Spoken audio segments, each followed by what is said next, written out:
Hey, thought I'd do a quick exhaust engine sound comparison of my 1980 Camaro with a 327 mild cam.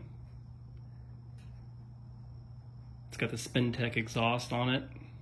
It's Pro, I think it's the Pro Street 6000, 2.5 inch. This is my 1989 Mustang with a 302, trick flow top end kit, stage 1 cam, pretty basic setup. Long tube headers, 2 chamber, 2.5 inch Flowmaster exhaust.